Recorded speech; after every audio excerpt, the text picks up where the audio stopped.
山坡上震耳欲聋的爆破，为了挖掘矿藏日渐消失的雨林，还有大量的污水排放，这些触目惊心的画面，却可能是推动大量让电动车奔驰、制造储存能源关键材料所付出的庞大代价。Nickel is often mined for in Indonesia in rainforests. That causes deforestation. It's a huge loss of biodiversity. And mining for cobalt in the Congo is really associated with tremendous human rights violations.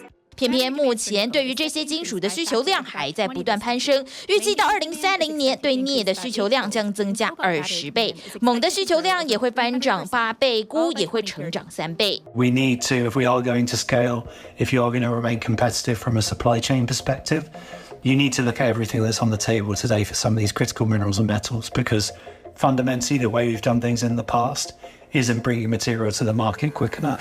眼看造成的冲击越来越难承受，这些矿产资源也越来越稀少。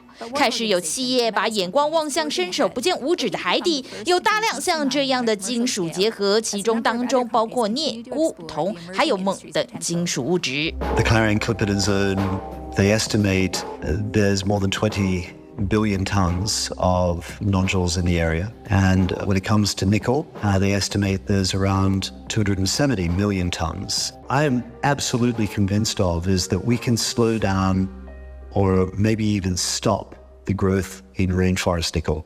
业者计划在墨西哥外海利用一根中空的管子通向海底采矿机器人，并且利用管线提供机器人电力，之后就能透过机器人进行采矿。And the robot basically crawls along the seafloor, and we fire a jet of water at the nodules, and essentially it creates an inverse pressure.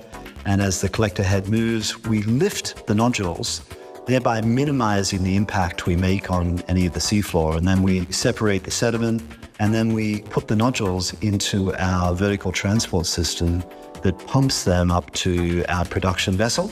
业者号称能使用现有的技术进行加工，预计成本跟陆地上大部分的采矿技术相比相对低廉，而且跟目前的采矿比较，能减少54%到70%的排碳量，也能避免采矿过程造成的人权纠纷，因此相当看好海底采矿的经济价值。The net present value of NORI-D is well north of $10 billion.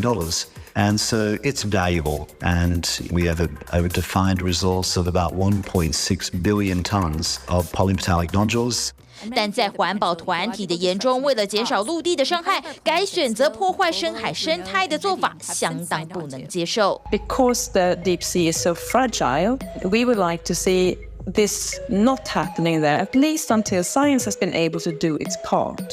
And scientists are projecting it will take decades before we know enough about the deep sea to make those informed decisions, to not jeopardize and destroy some things before we actually really know what it will do for us. 世界自然基金会就发表声明，呼吁暂停发展海底采矿。不少科技以及汽车产业的龙头，包括 Google、BMW 等，都签署声明，强调不会使用海底开采的金属。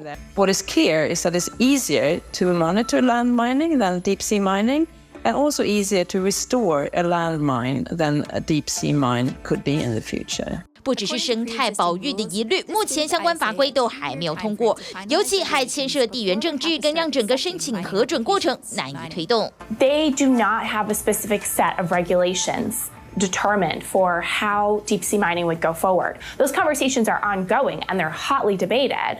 But right now, there is not an agreed upon set of regulations.